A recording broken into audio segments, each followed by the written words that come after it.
thrifting ain't easy, unless you're watching me.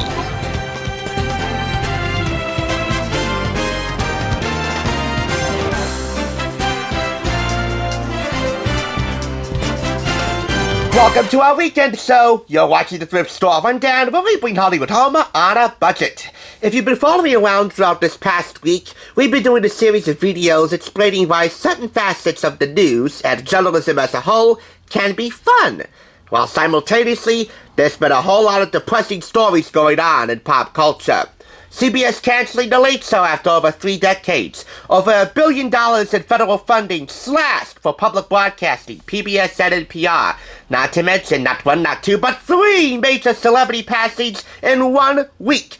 Malcolm Jamal Warner, Ozzy Osbourne, and is this the real durian cherry on top? Look up durian fruit if you don't know what that is. Hulk Hogan. Simply put, all of this stinks!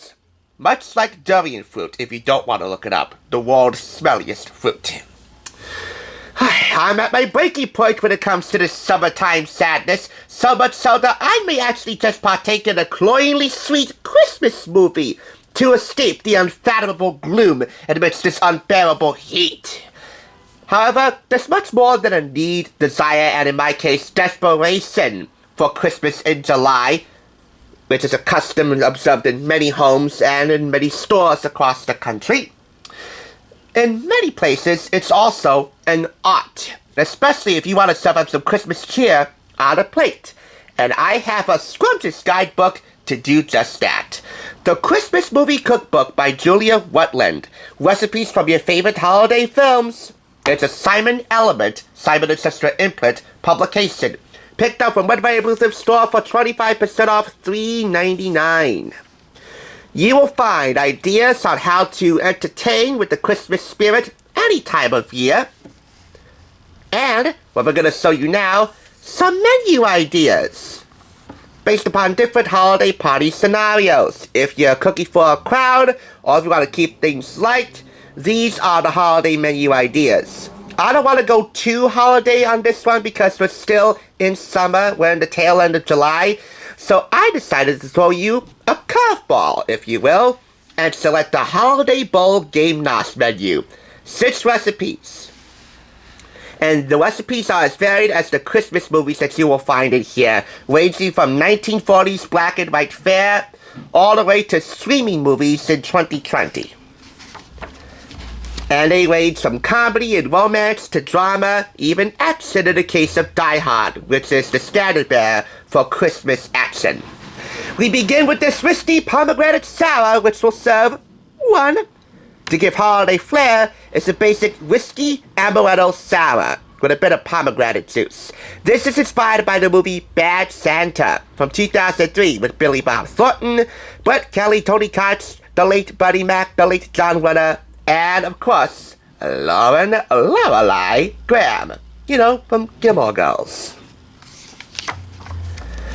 Next up, a seafood and sausage gumbo. No photo here, but the majority of recipes do carry photographs, maybe a little more than half, so that's an added bonus. This seafood and sausage gumbo will make a dozen cups and is inspired by the movie This Christmas from 2007, which is a family dramedy that you might want to look up. Going from sweet to spicy, not just in the movies but also with the recipes, we move on to baked buffalo wings, which will serve 4, inspired by the movie 4 Christmases with Reese Witherspoon and Vince Vaughn. Why 4 Christmases? I mean, if anyone's ever watched any of these movies and actually prepared some of the recipes in here, if they already own this cookbook, they might think there's a real loose connection between most of the recipes, but then again, maybe some shouldn't be connected to the movies at all.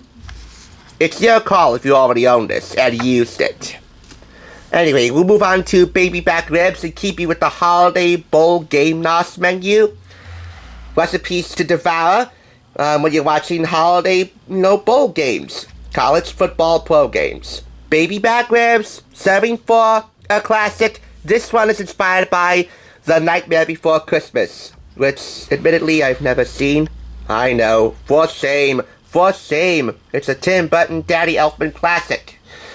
But I don't understand how this connects to The Nightmare Before Christmas. Maybe Jack Skellington-esque because, well, his ribs are quite naked. He's a walkie-talkie skeleton. I digress.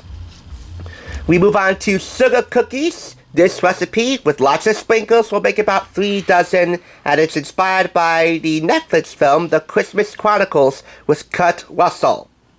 So yeah, this book is pretty darn current. Or current-ish, rather. There's also a recipe for royal icing right over here, which will make 3 cups.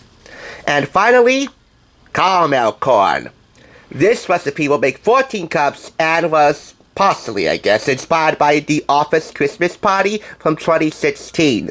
And again, the recipes and the movies range from sweet to spicy. And when it comes to spicy, while Die Hard certainly brings the spice and the action, you can't really fault Jennifer Aniston for being a walking, talking jalapeno candy cane. And yeah, I said it. Jalapeno candy cane. If anyone didn't invent that confection, you know, a nice balance of spicy and sweet, which is certainly Jennifer Aniston, and Lauren Graham for that matter, to a T, hopefully they'll do so soon, and I get all the royalties. This was originally purchased at a Barnes & Noble because inside there was a Spanish Barnes & Noble bookmark. And it retails for $21.99 in the US, $29.99 in Canada. Indulge in scrumptious recipes inspired by scenes from your favorite holiday films in this delightful cookbook. We have recipes that are loosely tied into A Christmas Story, Rudolph the Red-Nosed Reindeer, A Christmas Carol, The Family Stone, Home Alone, The Polar Express, The Santa Claus, and many more. How loosely or how tightly they tie into the movies, again, is your call if you're die-hard fans of these films, and Die Hard. But for me, 4.5 out of 5 claps. The Christmas Movie Cookbook by Julia Rutland. No matter what the season or any reason, it sure can beat the heat and the cold. Thanks for tuning in. Just so you know, there's no limit to bringing Hollywood home on a budget. Please go ahead and check out another awesome review like this one by clicking here, and make sure you subscribe by clicking here. Until next time, I'll catch you, as I always do, on the Thrift side.